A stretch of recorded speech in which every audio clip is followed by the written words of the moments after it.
My father told me one time, towards the end of 1939 in August, that Polish flyers, aeroplane, will perform maneuvers, acrobatic sessions of a city of Poznan.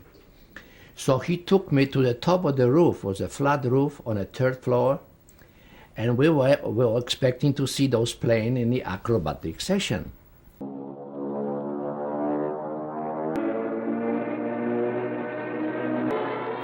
And we seen planes coming in with the Polish emblems on the wings, and we were waving to them, and all of a sudden we hear a boom, boom. They were destroying Poznan. They were bombing our airfields. And my father says, no, those are not Polish planes. Those are Germans.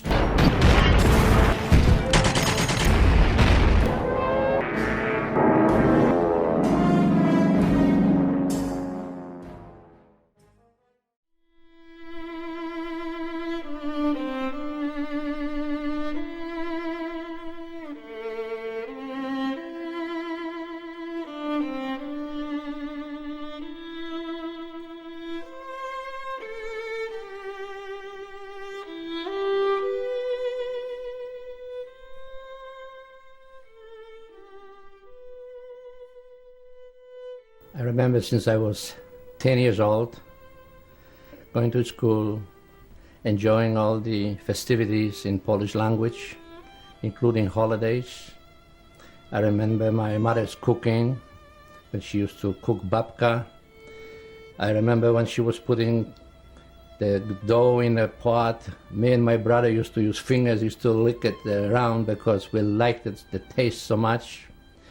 There was many food and Polish dishes that I have missed in this world because only mother was the best cooking.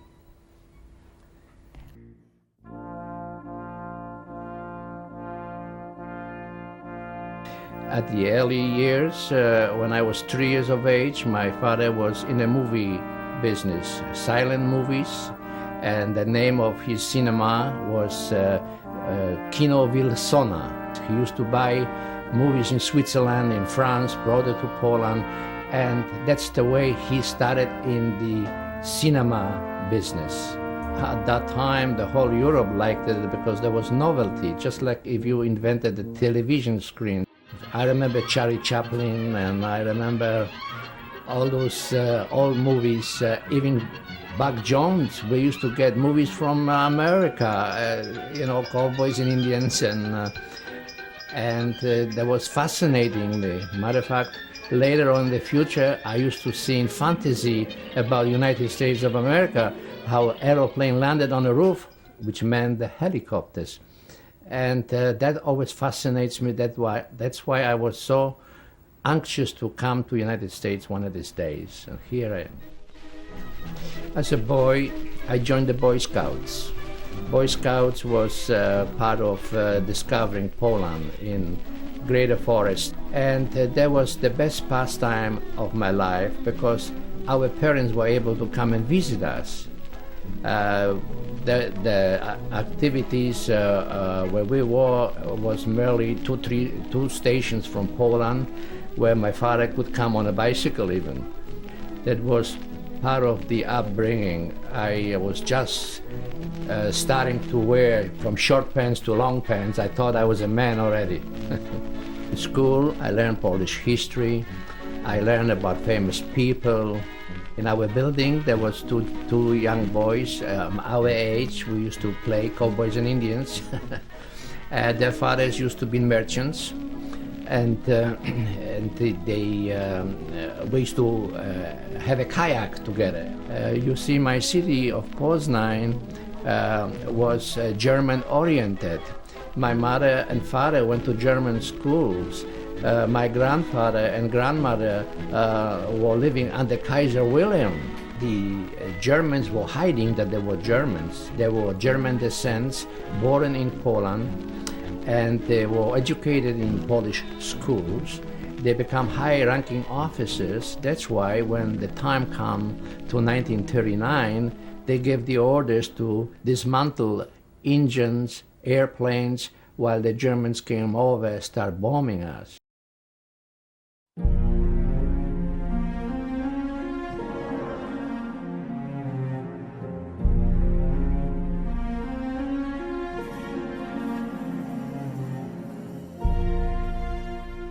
Around September 8, we seen the Polish army was retreating, abandoning us, women and children and elderly people. And we seen the bridges being destroyed over the water of Warta. They bombed the bridges. Our Polish army, they wanted to slow down the impact of the German army. And around the 8th of September, there we come, we've seen German coming with the tanks and the motorcycles. All of a sudden, to my amazement, I never knew there was so many Germans in my city. They were greeting those German soldiers, throwing flowers at them, and we were watching in from the windows, and my mother was crying, my father was nervous, and I stood there at them. I went to my piano and play Jeszcze Polska nie zginęła. That's the Polish national anthems during that time. And my mother said, shh, because they may hear us. I didn't care. I was very patriotic about my country. I seen notes being written down on the posters. All Polish people must give up their radios. They stripped us from communications with the world. They made us give up our own radios, and that's God's honest truth. There were posters with executions, people that were against the Germans. They were arrested. They were either shot or sent to an area where they never been found again. So we feared that. They put the fear right into our mind where we had to behave.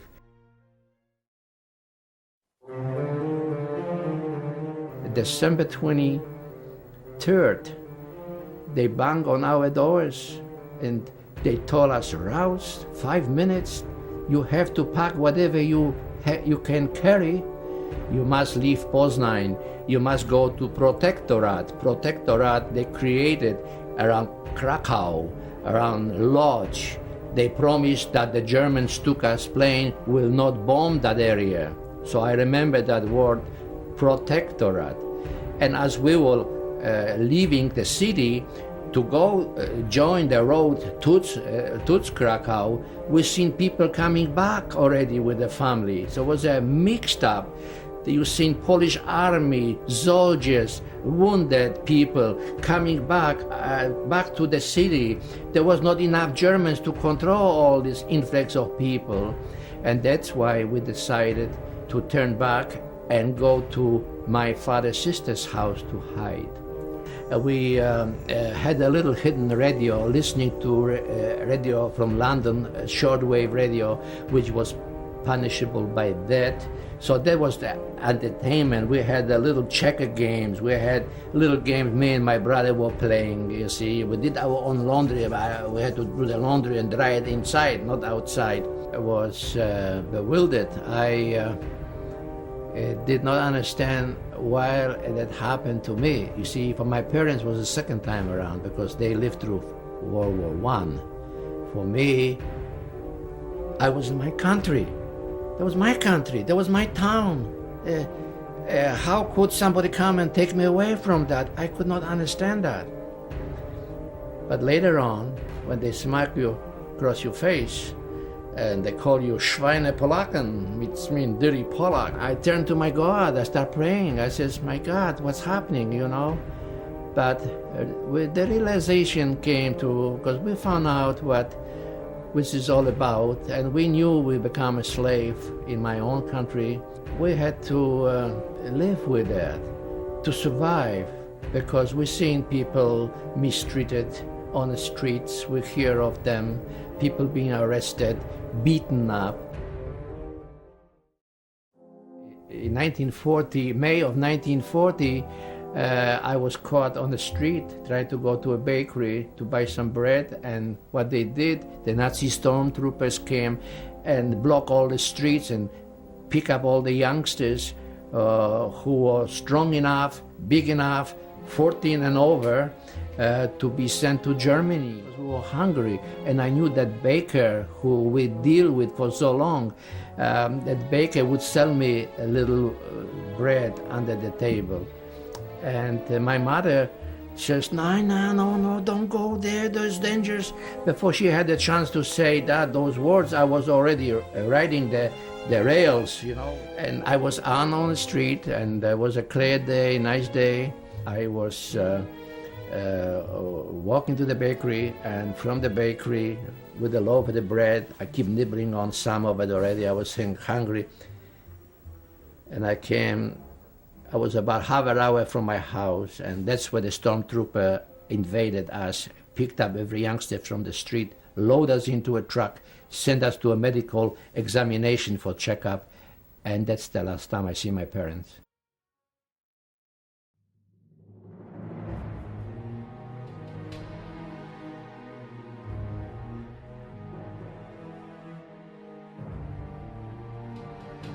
We were unloaded, and some of them was transported by truck. We were transported by truck to farmers.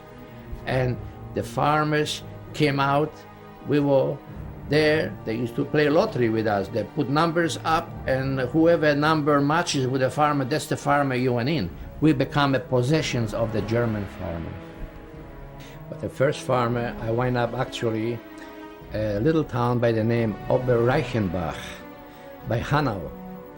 But so happened, I received a letter at that time from my family with this new address. I had a letter that my grandmother passed away, and I loved her so much, and I was heartbroken, and that's what actually triggered me to run away from him to go back to Poland. There was four or five of us, but four of us decided to run away one Sunday afternoon. So we got a little bread, a little German Wurst with sausage, and we get lightweight, whatever. We had to leave everything because at Sunday afternoon we were able to spend 3-4 hours to ourselves. Right at the beginning, the four of us were running away, and of course I disappeared. They didn't know where I was. We slept in the fields, in the sheds, wherever we could hide. And of course, we went almost at least 100 kilometers away from them. And then one of these days we had blisters, actually had blisters on our feet and all that. We were hungry, we had nothing to eat. There was more than a week since we were away. And the German police man on a bicycle spotted us. He hit right for us. We tried to run away, but he caught our friend. And we decided all for one and one for all. So we gave up, and he took us to a temporary prison, and he tried to find out where we come from. So we didn't go to Poland. We never made it to Poland because they moved us to another farm. We were so young that they did not send us to concentration camp or prison again. They needed the labor force on those farms because they took the German boys to the army, so somebody had to take that's where we come in. So I was broken-hearted again and so forth, and I did keep in contact with my parents, and all of a sudden, what happened, working for the farmer at nighttime, he puts on the radio the German news. All we hear about the German that is how many ships they sunk, British ships and all that. And even my farmer was laughing and shaking his head, you see. But then, while we were making those in the living room, we were making brooms from the horse's hair and stuff like that. That's what he taught me, how to make sweeping brooms. And then he went to bed, so I kind of sneak in. I turned another station. There was shortwave radio. I picked up a station from Milano, Italy, in Polish language. And that's why I hear the language being spoken in Polish. I knew the preparations of invasions on Sicily. All those news, I used to make a little notation, and I used to share that with my friends, but later on I learned to memorize it. And the friends I met, I spread the news among them that the war, it's near, perhaps we'll be free soon. There is other countries involved. This one Ukrainian mentioned to this German policeman that I was spreading propaganda against the German government, listening to radio broadcasts and telling others. They were waiting for me. They gave me the Last Supper there. They gave me coffee and a German Kuchen that I liked. But I felt something funny because they were not the same. They gave me the food and they disappeared. After I ate the cake and the coffee, my farmer says there's somebody in the living room wants to talk to you. So I'm walking in there. There is the guy, the Stadtpolizei with a helmet around it and this gray uniform. And he says to me, "Do you spend lots of time in this room?" I says, "Yeah." "What are you doing in this room?" I says, "I make brooms with my farmer, and what else?" "And I'm listening to radio." I says, "Yeah," but when he mentioned radio, a chill went through my spine. I knew what he was after. And he says, "What hears you? What do you hear on the news?" I said, "Shine music." When I told him Shine music, he grabbed the walking stick and hit me right over the head. I seen stars. So naturally, he come in, took his handcuffs, and he handcuffed me to the back and come on to the train station. We marched to the train station, and I says, "What's my future?"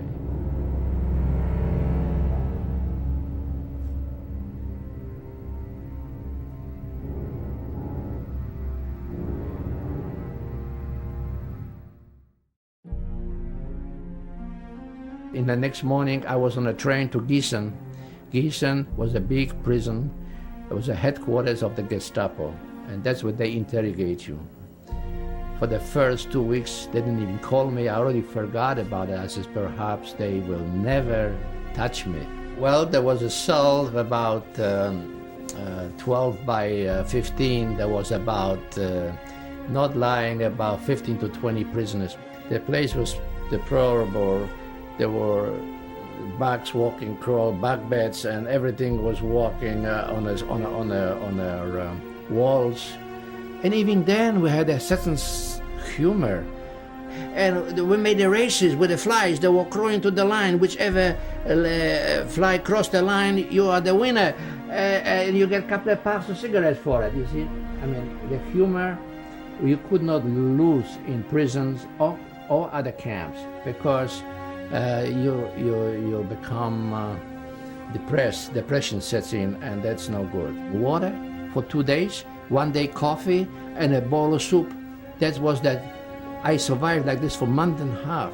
So in the morning, when they told you go exercise, when you get up, I was dizzy. I had to wait till the blood rushes down, you know. I mean, we were getting exhausted. We were getting thinner by the day, and your mind started playing tricks. And from Gießen, I was sent to Buchenwald. The keeper in that prison said, "You're lucky you go to good working camp. They could have sent you to Auschwitz or Bergenau or other camps, you see." He says, "In 2 days you're gonna be at Lassen." He joked. He says, "You'll be freed. You've been freed. You'll be at Lassen." I says, "Yeah, where are you going?" "To a good working camp." Working camp. I says, "Well, working camp can't be that bad, you know." And that working camp was Buchenwald by Weimar. Buchenwald was situated on top of the mountains. Weimar was the main town of Weimar, where Buchenwald was under it. It was a such situations. We arrive, I see all the writings on the wall, Arbeit macht frei, work makes you free, and the youngsters were segregated right away. They segregated 60 of us. Anybody with the political papers who was assigned to Buchenwald for political reason was supposed to be destroyed. No, officially. They used to hang people and so forth, but they want to make a use out of it. So that's why I was designed to go to the experiment block number 46. We had to march right around the Appelplatz, right into block 46. Once we came to the gate, two men in white uniform and a doctor received us. So we had to march in, we had to stay in line, and they just made us strip our clothes. They were delousing us, shaving us, and gave us quick showers with soap, and they gave us a new uniform. I asked the doctor, why are we here? Well, he says to me that every prisoner who was in prison for a long time comes here to be rehabilitated. I says, gee, well, that's nice of them. I says, gee, if I knew that, I'd come here sooner. But I did not know that after 10 days, they were going to start feeding us with pills, spoonful of pills, some kind of pills that we had to eat twice a day for 2 days. We've been subject to eat that. The third day, the dinner come late. The supper come late. So we ask questions, what happened? We're getting hungry, we're complaining because our stomach starts stretching now, see, we want more food. And they said, well, the dinner we late, something happened in the kitchen, the cook spoiled it, whatever. But it will come. But in the meantime, he says, they brought us big bucket full of cold potato salad. Cold potato salad, German cold potato salad. So they gave us a spoon each, and we start eating it, And as we ate the whole thing. But we didn't know that typhoid was the ingredients in the potato salad, typhoid. And within 2 hours, I struck my hair and I was hurting. My forehead was hurting.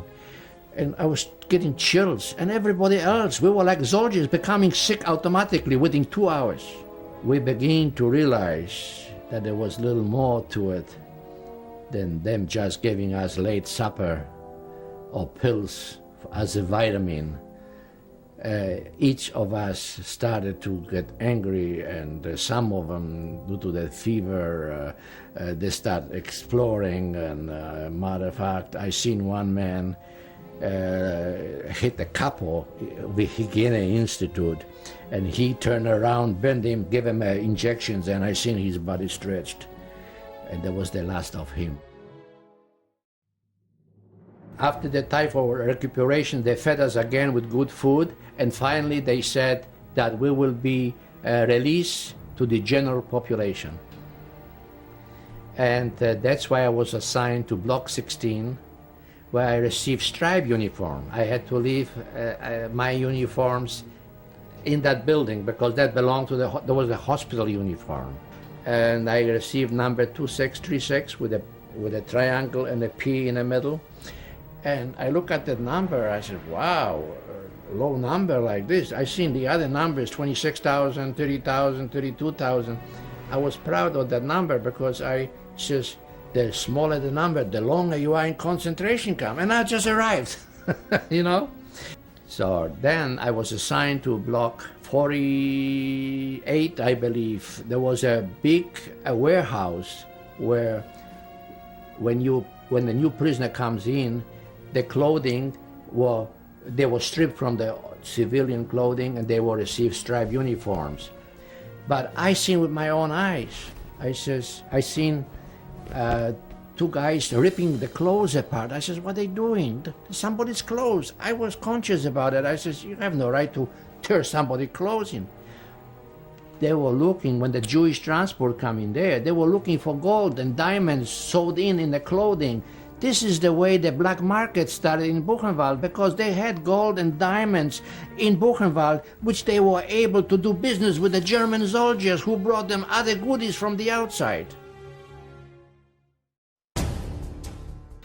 Now, when the Americans and the British were pressing, the front was coming near. The last couple of days before that happened, they summoned the whole camp. They gave us a little can of meat and bread for 4 prisoners. They load us into the freight trains, And since they could not go further, they were transporting us during the daytime. They wanted the Allied, the friendly fire to bomb us while we were on the rails, you see. But thank God nothing happened to us. The intelligence apparently must have been so great that the pilots, the British, knew about it. They never bombed those freight. They knew the prisoners who existed. They transported us like this, and I wound up in Bergen-Belsen on a station. That's where they start unloading us, and we made a march to the camp, which was about 2.5 miles. We had to walk. And we seen Russian prisoners going one way, we were going the other way, and there was less soldiers protecting us because we were marching right to the camp. And that's why, from exhaustion, I fell down, I fall out of formation. And good thing two prisoners grabbed me because, you know, if you go out of formation, they can shoot you. They will pretend that you want to escape. There were kitchens in the middle, there were streets paved with asphalt, there were blocks, you know. They put us in those blocks. And the night before, when we hear artillery coming in, ours were coming, and planes, and they were shooting inside our windows from hatred, it's, you know, shooting right inside the windows. And the second day, or maybe the third day, we hear a big tank came in right through the gate of Bergen-Belsen, and you see motorcycle with a sidecar with a machine gun. They took over the command of Bergen-Belsen. The word came out that the British are here, let's go greet them, they are our allies. And we were so desperate to meet somebody, we wanted to meet our freedom fighters, you know. And that's why I met this one fellow who was 3 times the size of me, and he says to me, "Are you Polish?" And the other fellow says, "Well, jak dość to za Pole." It means he thought he asked him if he was smoking cigarettes. And the other fellow, prisoner, says, "If you give me cigarettes, I will smoke," you know. But then finally we got together. He started speaking broken Polish, and then we were Polish, and everything was about Polish, between cigarettes and the Polish language. And we found out that this soldier, this British soldier, was a Polish descent. He spoke few broken words in Polish, and oh, we start hugging each other. Well, we start crying, you know. And he took out cigarettes out of our pocket, out of his pocket, and chocolate, and started distributing to us. One guy opened the package of cigarettes and lighted up. I took one puff, and I seen wheels coming around my head, and I fall down on the ground. I was automatically under the nicotine influence. I says, God, maybe the time has arrived. Maybe I am chosen to survive.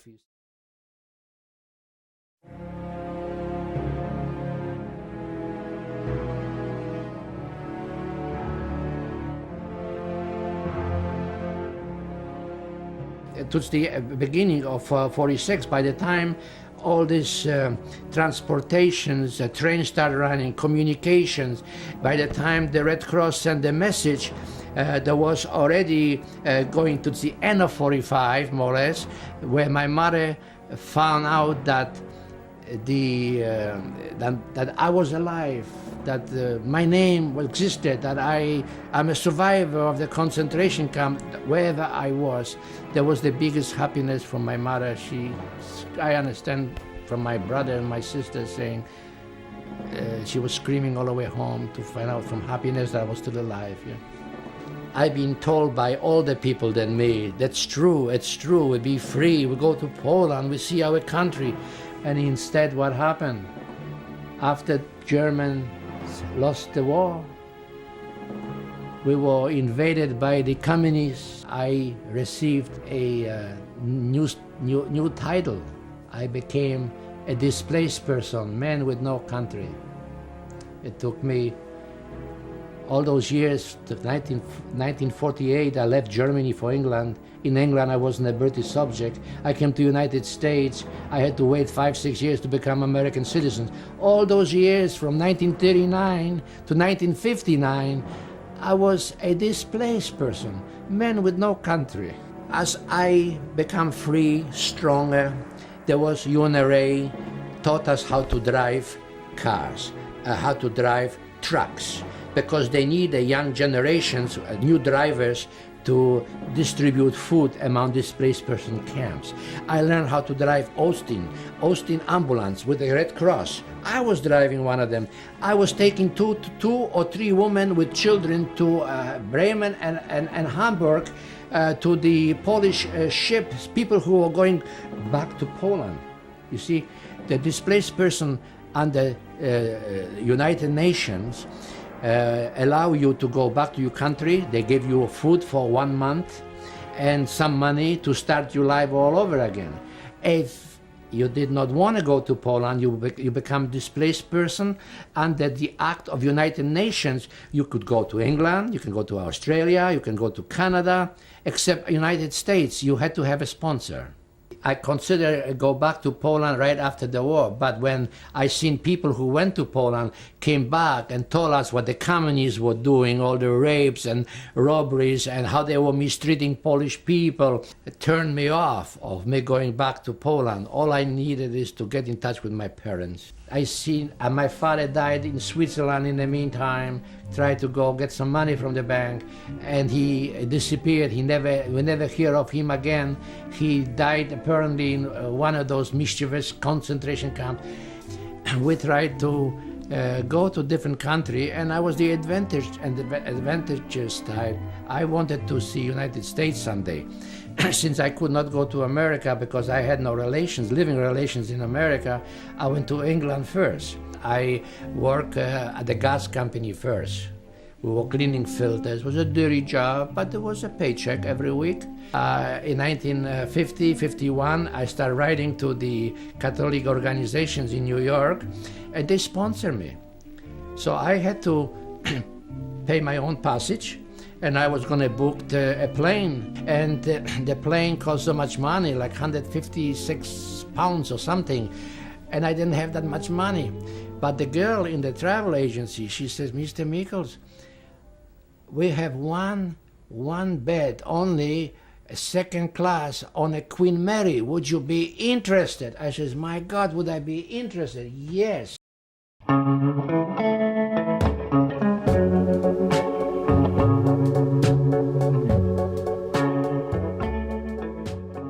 So I came over on a Queen Mary to New York. On a Queen Mary, I met a couple of Jewish people. Somehow I've always run to Jewish people.